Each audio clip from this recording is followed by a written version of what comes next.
It's the model of the moment. Kimi K3 just completed, for me, the single biggest open source one-shot coding project I've ever done. And Kimi took 12 hours to do it autonomously. And Kimi didn't do all the build itself. It had a whole army, a whole team of LLMs working for it. You want to see what it built? I had Kimi build a simple personal knowledge management system, like inspired by Notion or something like that. I had it build the whole thing. It's 24,000 lines of code, and I'm showing it to you right now. Check this out. It's a complete knowledge management system with the usual kind of hierarchy of data, with checklists, with tables. If we come up here, we can go from a table to a Kanban board to a list. It's got all of the usual functionality that you would expect in such things, and it looks sharp. But just give me 2 minutes to explain to you the trick I used with sub-agents to make this possible, and then I'll come back and show you a bit more and tell you how much it all cost. The story of Kimi K3 is abundantly clear from the front page of Artificial Analysis.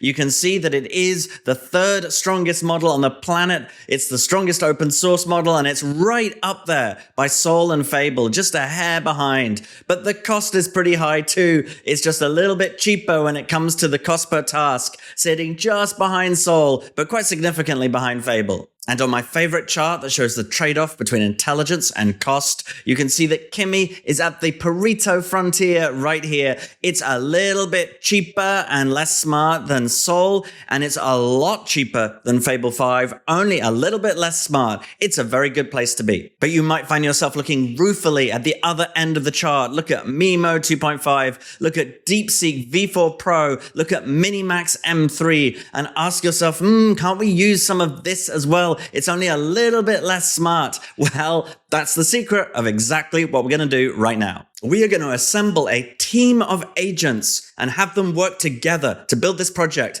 under the leadership of Kimi K3. And we're going to use a bunch of models on that Pareto frontier with the best trade-off of intelligence and cost. Let me show you. I'm starting from business requirements only, and that's the way I love to do it. And there's a link to this in the description below. But there are just some requirements here that lay out what I would like: a personal space application, which is my take on a personal knowledge manager that runs on my computer for me. And the product is laid out here with the editor, the database, the views, the search, the slash commands, what's not in scope, the look and feel, and the phases. And as you know, most importantly, the success criteria. How will it know when it's accomplished each phase? And at the end of the requirements is some final success criteria. That's how we make sure that our agent harness will be able to evaluate itself and only stop and only declare victory when it has every right to do so. And this time I'm going to use OpenCode as my coding agent, probably the most sophisticated of the open source coding agents. But in particular, I'm going to set it up to use sub-agents. And I'm going to show you now what all my sub-agents are going to do. There's a directory called .opencode, and in it a folder agents. And this is where I have defined all of the sub-agents that will work together, collaborate under the direction of the overall agent in order to achieve this project. And I'm going to show you what they are now. The backend developer sub-agent is responsible for building the backend of Personal Space. It's going to be using GLM 5.2, the mighty model that I covered recently from Z.ai, and it's been set up so it only has permission to change the files that it should. And then front-end dev will use MiniMax M3. There's going to be a lot of front-end stuff churned out here, so we want to try and pick a cheaper model, but a good model. So that's the one I'm going with. Again, carefully setting up its permissions. There's also a QA here as well. The QA isn't allowed to change any code, but it's allowed to change a file called defects.md. And we're going to use MiMo 2.5 as our QA tester. It's great that we're using a different model for testing than any of the coding models. And then we have an adversarial sub-agent. And this is a great technique for projects like this. This agent is responsible for trying to break things. After you finish testing, after we've got the final app, let's come in and do an adversarial review to try and see if the requirements document is really met. And it will have its own markdown file to write to, and I'm using DeepSeek V4 Pro as our adversary. And now it all comes together. We've been looking at a bunch of sub-agents. We're now going to look at a primary agent, the orchestrator. And this, of course, is Kimi K3 from Moonshot AI. It manages the entire process. Is this all going to work? Is this all just going to hang together based on these agent files? Can it be that simple?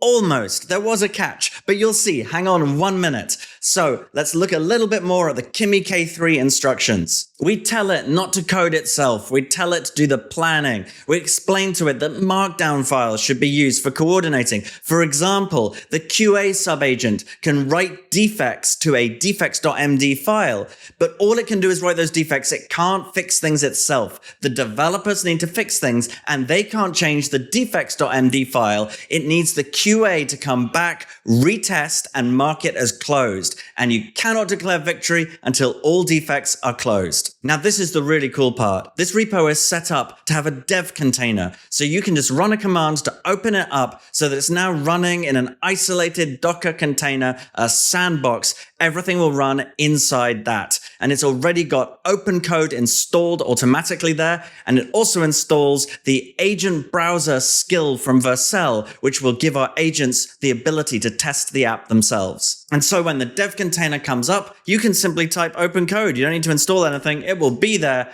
OpenCode will run, and up will come, here it is, OpenCode, ready for us to talk to Kimi K3. And by default, it starts up with the build primary agent. We press Shift-Tab to flip over to the orchestrator primary agent, Kimi K3, that we've set up with the instructions in the OpenCode agents folder right there. And now we're ready to go. Here's my command. Complete the entire project. Don't stop until all success criteria are met and the product is ready for me. Let's see what Kimi makes of this. A few minutes later, Kimi has been hard at thinking. It's checked the Git repo to see where it's at. It's realized it's starting from the very beginning, and it's planning out order of events. And Kimi has now delegated dispatching 2 developers in parallel. And look, in OpenCode, we can see them. I can press Control X, and then I can go down to look at the sub-agents. This is the front-end developer, and this is the back-end developer, left and right. Let me flip between them both. They're both at work.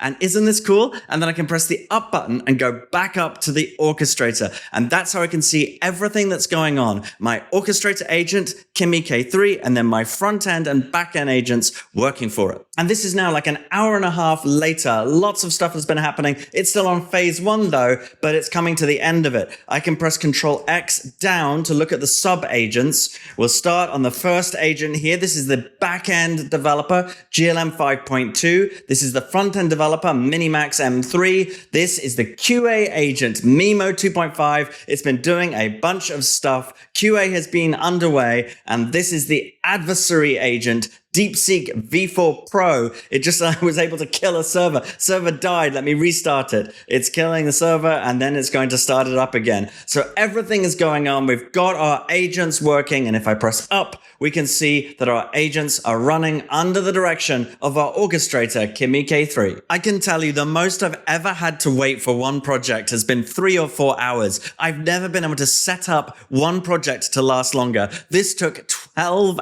hours to build, and there's pages and pages and pages, and there were lots of sub-agents on the go at any one time. So much happened, I honestly couldn't believe it. Let's now go and take another look at the results. I showed you this at the start. This is the platform as it stands running on my computer. It's got all of this test data showing in here, and you can look at things like the reading list, flip between a table and a board and a list. You can do things like creating a new page and come on in and build your own. And like any good editor, I can click here, I can press slash, and I see all the different prompts for what I can do. I can go down and have a heading 1. I can say big heading. And there we go. And now we come into some more text. We can have a bulleted list. Let's do that. We'll say work on my to-do list. Eat a banana. And there we have some to-dos. We should be able to drag and drop them and move them up. We can change this into a quote instead. Great job, Ed.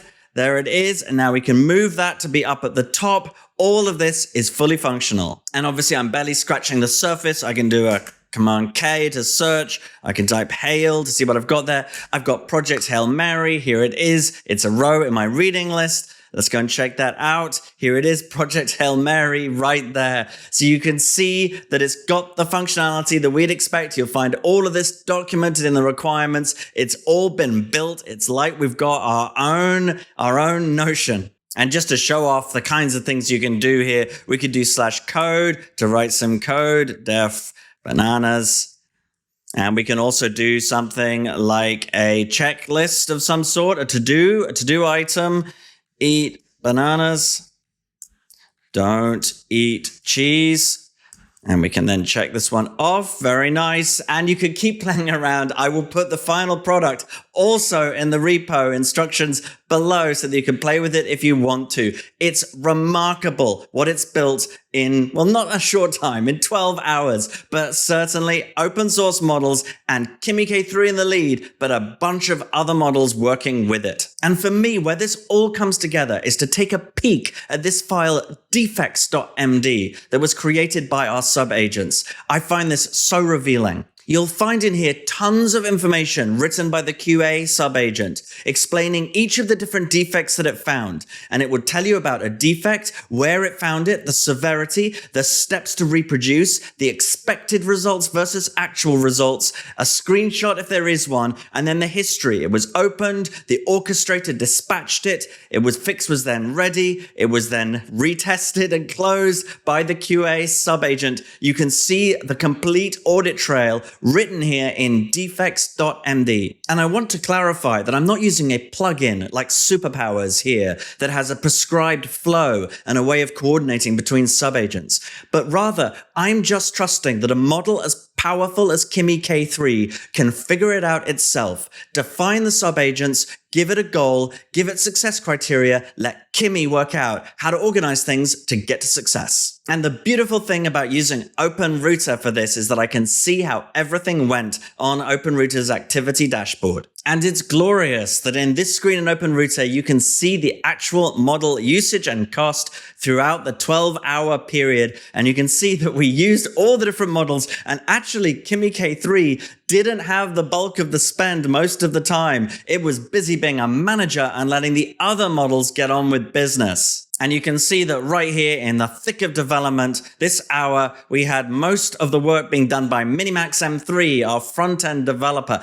Probably had to output a lot of stuff there, but also DeepSeek V4 Pro, our adversary. It spent quite a lot being an adversary. GLM52, our backend developer, not too much. And then Kimi K3, really not much at all. And MiMo, our tester, right at the back there. So that was how everyone collaborated together, all of our agents, in order to build out this product. And this whole project cost me just shy of $24. $24 for 24,000 lines of code. And obviously that's considerably cheaper than if I'd had Kimi K3 build out the whole thing, because Kimi K3 was able to take advantage of its sub-agent friends. Now, the astute amongst you might notice that I told a small fib when I said that this was completely one shot. It wasn't totally one shot. There was this little gap here, which is where it appeared to get stuck. I don't know what happened. Maybe there was something wrong with my network, but I had to just simply start it again and say, hey, please keep going. And then off it went and finished things off. So that was a little blip. And then this is when I was sleeping. And then in the morning, there was one other thing I had to do. I wasn't clear on whether it actually finished everything and got it all done. So I just prompted Kimi K3 and said, hey, as the manager, can you just go and check the team's work? Just make sure things are good. And it went off and did stuff. And I had breakfast. And when I was done, it had spent $4 doing that. And that actually, it would have cost under $20 if that hadn't happened. It did make some final changes and tweaks. So maybe that was $4 that had to be spent. But that moved it from being just under $20 to being about $24. So that was Kimi K3 doing some extra stuff after I prompted it this morning. But with those two little caveats, it was one shot aside from that. And as one final feature to show off, our requirements included that the user could change the display to dark mode if they wish. And here you have it, a beautiful dark mode as well. Everything works just fine. Lots of functionality, lots of abilities, should you wish them in light or in dark. And so the assignment for you is to use this structure linked in the description to build something yourself. It doesn't need to be a Notion clone. It can be whatever you want. And if you use Kimi K3 with sub-agents like this, you can achieve almost Fable-like performance at a much lower price point.